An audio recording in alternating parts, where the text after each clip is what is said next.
In the heights of the Peruvian Andes, the ancient traditions of the Incas still dominate everyday life, defying time and modernity.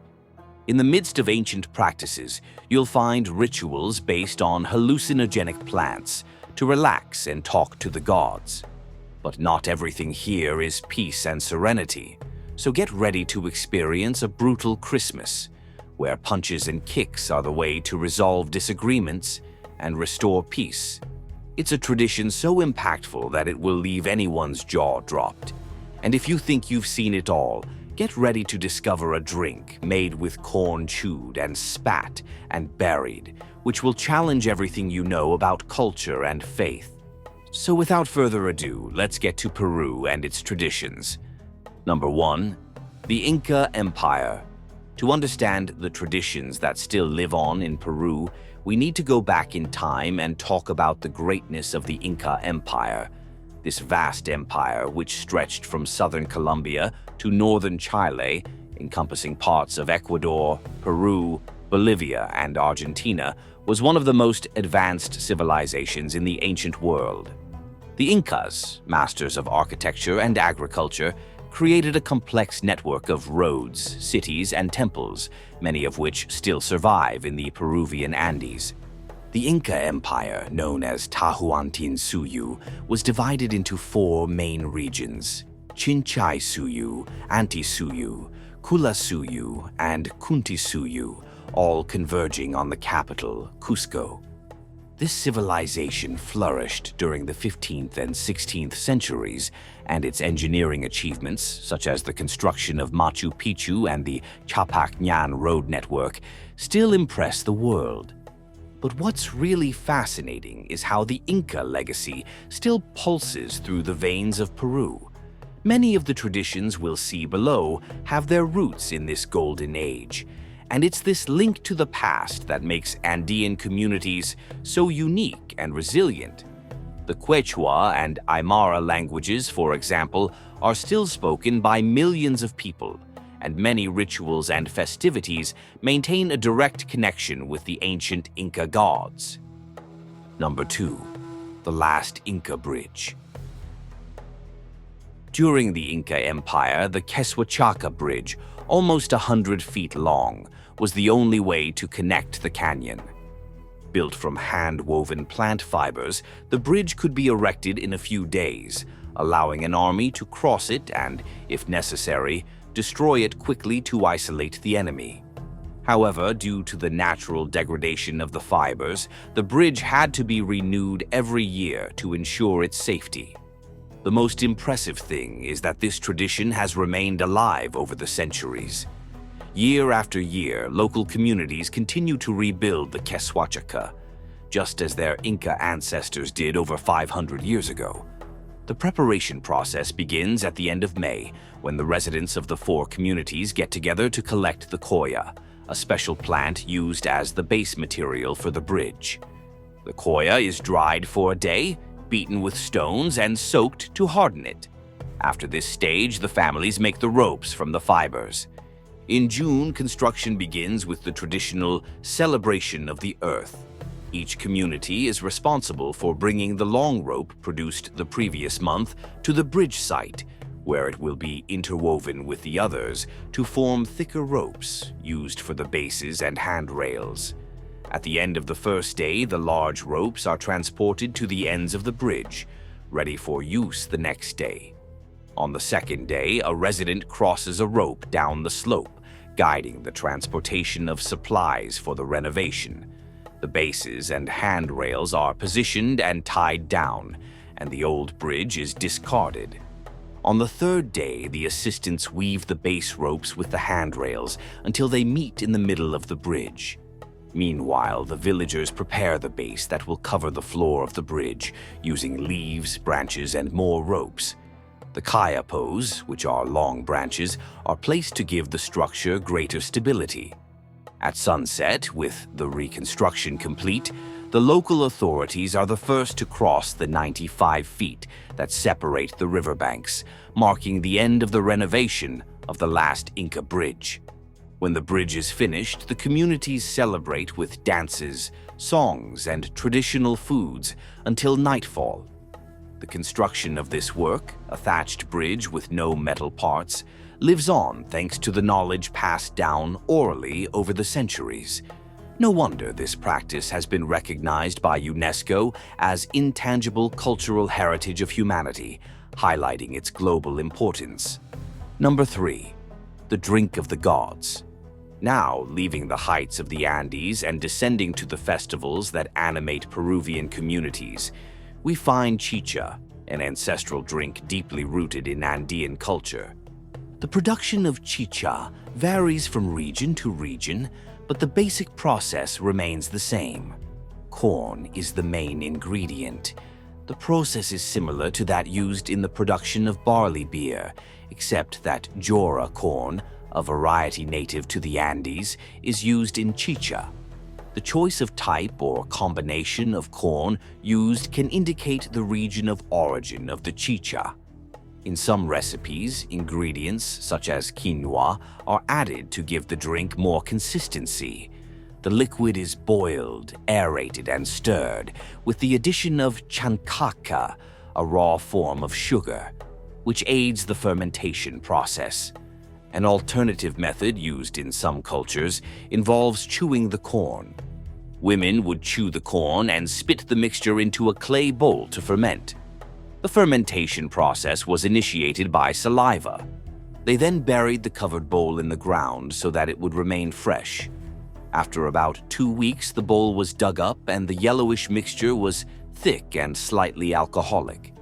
It's important to note that not all women were allowed to chew corn to produce chicha. This task fell only to the wise women of the community to pass on their wisdom to the drink, which would be ingested by others. Although it may seem unusual, this process of chewing grains or starch to produce alcoholic beverages was widely used in various pre-modern cultures around the world, including sake in Japan. But the curious thing is how this drink came about.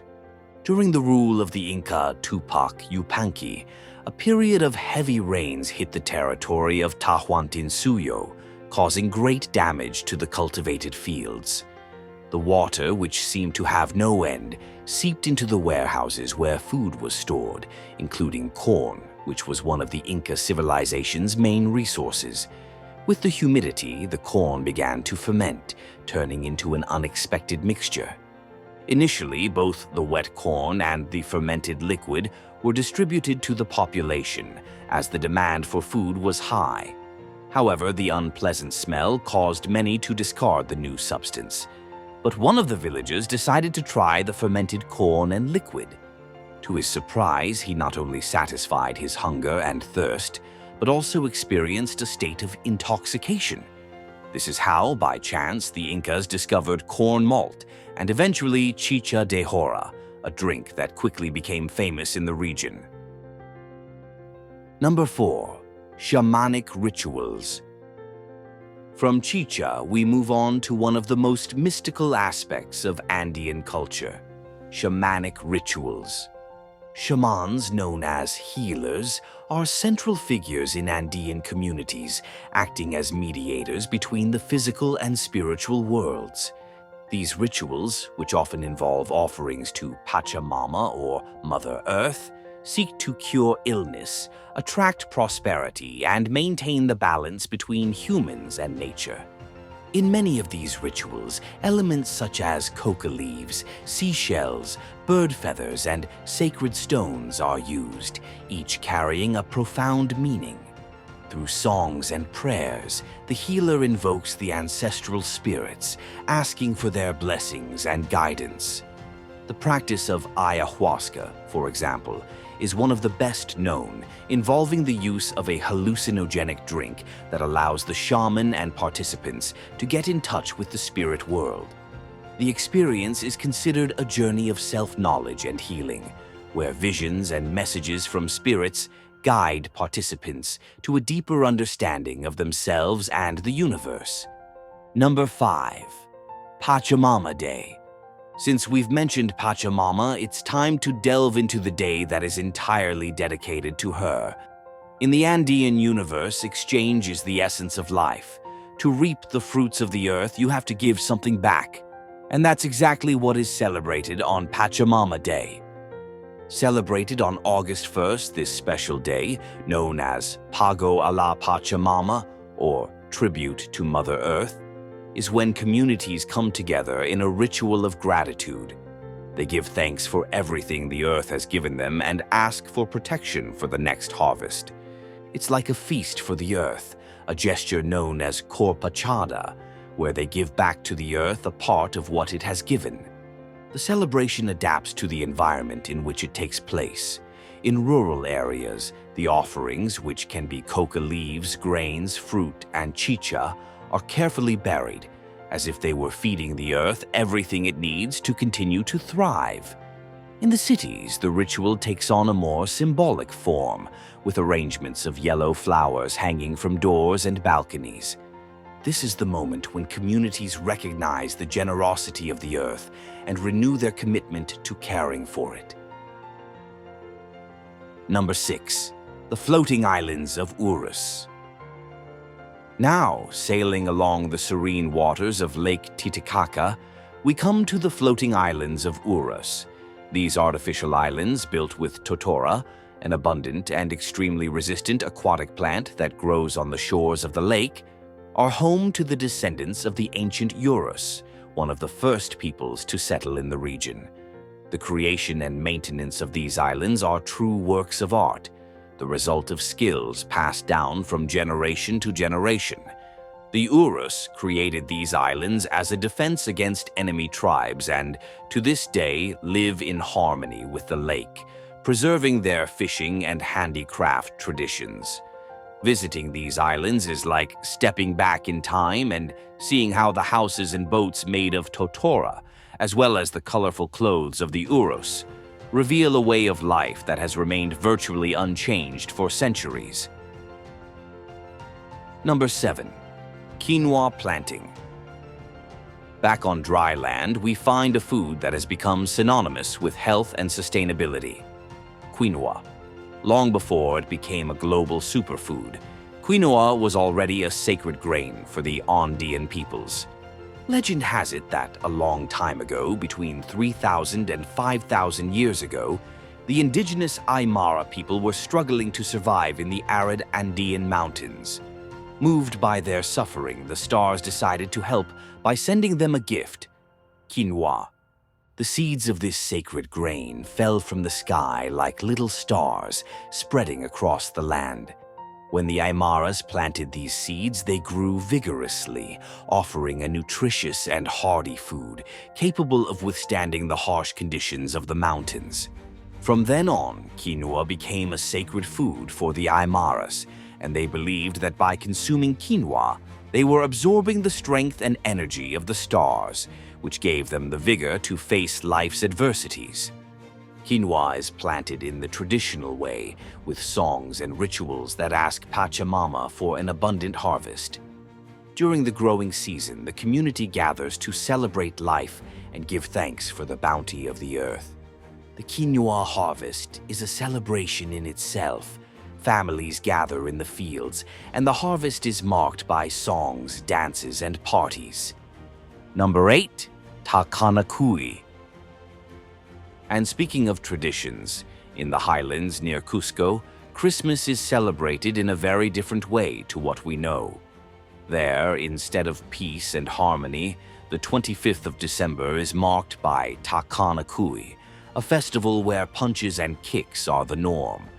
Takanakui, which in Quechua means mutual exchange of blows, is a tradition in which men and women enter the arena to settle their differences, clearing the way for a peaceful new year. The idea is simple: settle personal feuds, land disputes, or love conflicts through a fair fight, followed by an embrace that seals the peace. The festival, held in the provinces of Chumbivilcas and Antabamba, mixes violence with culture. The fighters dress in traditional costumes and colorful masks, and the fights, which resemble martial arts, follow strict rules: no blows to the back or attacks on the ground. Referees ensure that everything goes according to plan. Despite criticism and attempts to eradicate it, Takanakui has remained and even spread to other regions.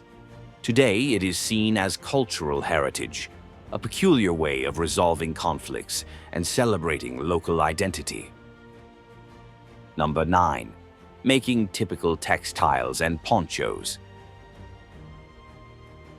Continuing our journey through Andean traditions, we can't fail to mention the making of typical fabrics and ponchos, an art that dates back to pre-Inca times.